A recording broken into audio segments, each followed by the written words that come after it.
Hi అండి, welcome to Harini Godavari రుచులు. ఈరోజు నేను చిట్టి పునుకులు అయితే చూపించబోతున్నానండి.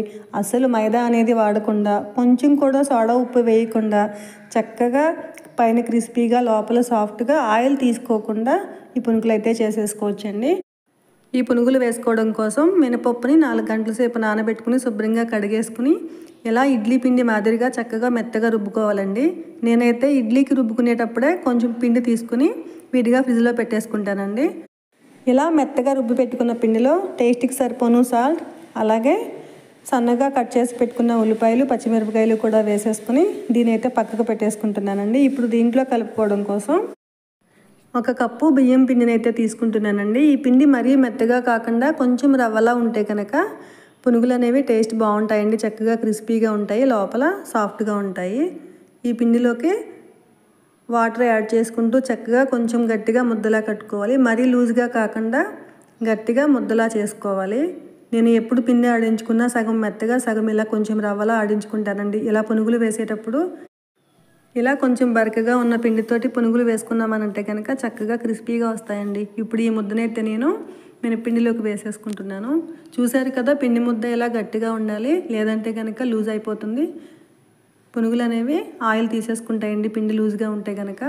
అందుకని ఇలా గట్టిగా ముద్ద కట్టుకున్న తర్వాత ఇప్పుడు రెండింటిని కూడా చక్కగా కలిపేసుకోవాలి. వరిపిండిని ఇలా తడిపి పెట్టుకుని కలుపుకున్నామనంటే కనుక ఉండలు కట్టకుండా ఉంటుందండి. పొడిపిండి వేసుకున్నామనంటే కనుక ఉండలు కట్టే ఛాన్స్ ఉంటుంది. కాబట్టి ఇలా గట్టిగా ముద్దలా కట్టుకుని ఇప్పుడు ఈ మినపిండిలో వేసేసుకుని చక్కగా ఈ రెండు కలిసేంత వరకు ఇలా కలిపేసుకుంటే సరిపోతుందండి. పిండి చక్కగా ఇలా గట్టిగా ఉంటే కనుక పునుగులు అనేవి ఆయిల్ తీసుకోకుండా ఉంటాయండి. చూసారా, చక్కగా ఇలా గట్టిగా ఉంది కదా పునుగులు వేసుకోవడానికి వీలుగా. ఇప్పుడు ఈ పిండిలోకి బియ్యం రవ్వ సరిపోయిందా లేదా అని చూసుకోవడం కోసం ఒక చిన్న బౌల్లోకి వాటర్ తీసుకొని కొంచెం పిండిని వేసి చూసుకున్నామనంటే కనుక ఇలా కిందకి వెళ్ళిపోకుండా, అలాగే మొత్తంగా పైకి తేలిపోకుండా ఇలా మీడియంగా ఉంటే కనుక పిండి పర్ఫెక్ట్గా ఉన్నట్టండి.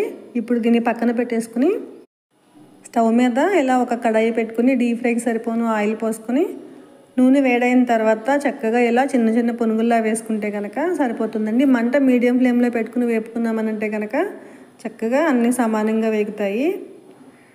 ఇలా ఆయిల్లో సరిపోయినన్ని పునుగులు వేసుకున్న తర్వాత నిదానంగా ఇలా గుండ్రంగా తిప్పుతూ వేపుకుంటే కనుక చక్కగా సమానంగా అన్నీ వేగుతాయండి. ఇలా గోల్డ్ కలర్ వచ్చిన తర్వాత మొత్తం అన్నీ కూడా తీసేసుకుని ఒక ప్లేట్లో వేసేసుకోవడమే. మిగిలినవి కూడా తీసేసుకుని నేనైతే ఒక ప్లేట్లోకి వేసేసుకుంటున్నానండి. సోడా ఉప్పు అనేది అసలు వేయకపోయినా కూడా చక్కగా గొల్లగా వచ్చాయండి.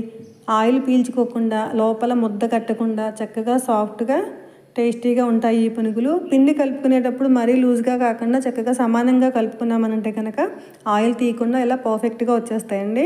మీరు కూడా ఒక్కసారి ట్రై చేయండి. ఎలా వచ్చిందో కామెంట్ చేయండి. అలాగే నా ఛానల్ని సబ్స్క్రైబ్ చేసుకోవడం మాత్రం మర్చిపోకండి.